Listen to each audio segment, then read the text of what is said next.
आतंकी संगठन जैश ए मोहम्मद की महिला सेल जमात उल मोमिनात की India chief doctor Shaheen Saeed की गिरफ्तारी के बाद बड़ा खुलासा हो गया है। खुफिया एजेंसी के सूत्रों के मुताबिक शाहीन के जिम्मे लेडी आतंकी की भर्ती की जिम्मेदारी दी गई थी, यानी उसे भारत में सीरिया और इराक में एक्टिव लेडी आतंकियों की तर्ज पर पूरी फौज तैयार करने को कहा गया था। अब सवाल उठता है कि पाकिस्तानी खुफिया एजेंसी आईएसआई भारत के गली मोहल्लों में साइलेंट लेडी किलर की फौज क्यों भर्ती कराना चाहती थी। पुलिस पूछताछ में आतंकी डॉक्टर शाहीन की जुबान जब मजबूरन खुली तो खतरनाक और खूनी साजिश का पर्दाफाश हो गया। नमस्कार, मैं खुशी चौधरी और आप देख रहे हैं एबीपी लाइव। खुफिया एजेंसी के रडार से बचकर शोबा दावत की तैयारी करने वाली आतंकी डॉक्टर शाहीन ने सपने में भी नहीं सोचा था कि उसका भांडा इतनी जल्दी फूट जाएगा। वो सपने बुन रही थी कि हिंदुस्तान को सीरिया बना देगी, आईएसआईएस की तर्ज पर लेडी किलर की पूरी फौज तैयार कर लेगी। लेकिन पढ़ी लिखी पेशे से डॉक्टर शाहीन सईद का मकर जाल अब तार तार हो गया है। सूत्रों के मुताबिक जमात उल मोमिनात की लेडी सेल के इंडिया चीफ शाहीन को कट्टरपंथी लड़कियों की पहचान करके उन्हें मानसिक रूप से आतंकी हमले के लिए तैयार करना था। शाहीन ऐसे लड़कियों को टारगेट करती थी जिसकी सोच पहले से कट्टरपंथी की तरफ झुकाव रखने वाली हो।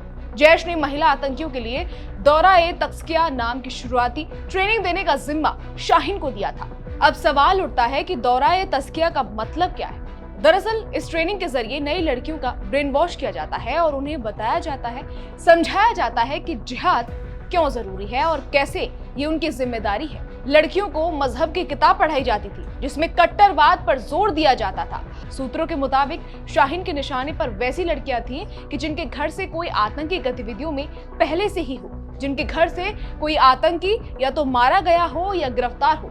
ऐसे घरों की महिलाओं को बरगलाना आसान होता था। उन्हें समझाया जाता था कि हुकूमत उनकी दुश्मन है। इसके बाद आर्थिक रूप से कमजोर महिलाओं को भी टारगेट किया जाता था। अब सवाल उठता है कि आईएसआई ने भारत में लेडी आतंकियों की भर्ती का ब्लूप्रिंट क्यों तैयार किया। दरअसल भारत में महिलाओं को लेकर सम्मान ज्यादा है।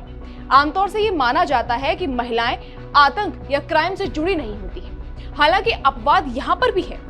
यही वजह है कि आईएसआई महिला आतंक की फौज तैयार करके बड़ी साजिश को अंजाम देना चाहती थी। शाहीन का मकसद ऐसी ही लेडी किलर को तैयार करना था। शाहीन ऐसी लड़कियों की पहचान और ट्रेनिंग के लिए तकनीक का सहारा ले रही थी। खबर है कि जैश की महिला ब्रिगेड जमात उल मोमिनात से लड़कियों को जोड़ने के लिए ऑनलाइन क्लास की भी शाहीन की तैयारी थी। लेकिन वक्त रहते शाहीन की आतंकी बगिया उजड़ गई। उसके लेडी किलर वाले कांटे पनपने से पहले ही खत्म हो गए। भारत की सुरक्षा एजेंसियों ने आतंक की फसल को उगने ही नहीं दिया।